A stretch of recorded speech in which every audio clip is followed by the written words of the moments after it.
For many, it's easy to get swept up in work and the stresses of life. Exercise and healthy eating are obvious ways to stay fit. But the Dalai Lama thinks that compassion plays a key role in improving overall health. And he believes that comes through something called analytical meditation. Our Dr. Sanjay Gupta got a rare chance to learn how to meditate with the Dalai Lama, and he joins us now to talk about that incredible experience. Sanjay, thank you for joining us. You received this very special invitation to meditate with the Dalai Lama in private. This is rarely filmed on camera. Yes. What was that experience like? Well, I was nervous, I will tell you, to start off with, which is probably not how you want to go into a session where you're going to be meditating. But, you know, the honest truth is I wasn't sure if I was going to be able to meditate properly or if there was some absolute protocol with this sort of thing. And people generally know that meditating is a good thing, can be a helpful thing. But exactly what it is harder. I had this interesting exchange with him, Christy, about that exact point. Take a listen. People who try to be mindful, who try to meditate but say that they have difficulty doing it. Yes, no question, difficulties. What would you tell them? Me too. You too? Not easy.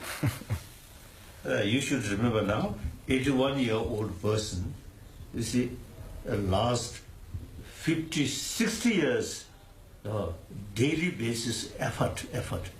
Then is some experience come.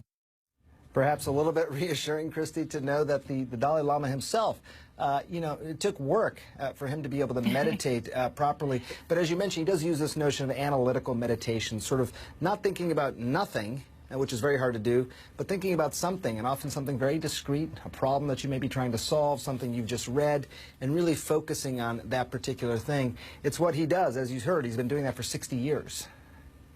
You know, I've taken a course in Zen meditation, and it is hard. It's so hard to empty the mind. But if we do it, you know, what can meditation and mindfulness do for our physical health?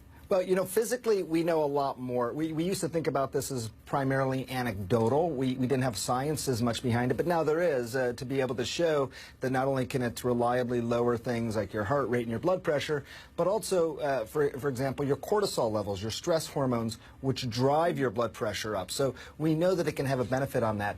But also with regard to emotional health, anxiety and post-traumatic stress disorder in particular have been studied. Those have some of the strongest science behind it. People are also looking at depression, but I think there's plenty of evidence, both physically and emotionally, that there can be benefits for your health if you do it consistently and if you do it properly, which isn't that hard, again, as the Dalai Lama talked about. Encouraging words. Now, the Dalai Lama is, what, 81 years old? He is still very active, you know, very coherent. He travels all over the world. Is meditation the secret, or how does he do it? Yeah, I think he would put meditation near the top of the list, but he has a very interesting schedule as well. I mean, he does get sleep, and what he does is he'll go to bed around 6 o'clock in the evening, late afternoon, and wake up around 2:30, 3 o'clock in the morning. That's his standard routine, so he's getting 8.5, 9 hours of sleep every night. At that time when he wakes up in the morning, that's when he begins his meditation. He'll meditate for a few hours at that point, and then have his sort of morning routine, get ready for the day, meditate a little bit more, and then actually start, as you see here, we were walking down this public street in South India where he was going to an event. But that's pretty typical for him. He's primarily a vegetarian, although, Christy, I found it interesting that he will eat meat. You don't know many Buddhists who eat meat, but he will eat meat. His rationale being that if he goes to a place and it's offered to him, he's not one to turn it down. He does, you know, he wants to respect the hospitality that is being shown to him. But you know, as you point out, this is what he's been doing for 81 years, living the life, as he calls it, of a simple Buddhist monk. Incredible. Life lessons from the Dalai Lama. Dr. Sanjay Gupta, thank you so much for sharing what you've learned with us.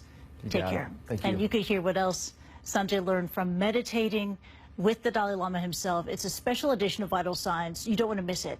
It's happening Sunday, 8:30 p.m. here in Hong Kong, 9:30 p.m. in Tokyo, only on CNN.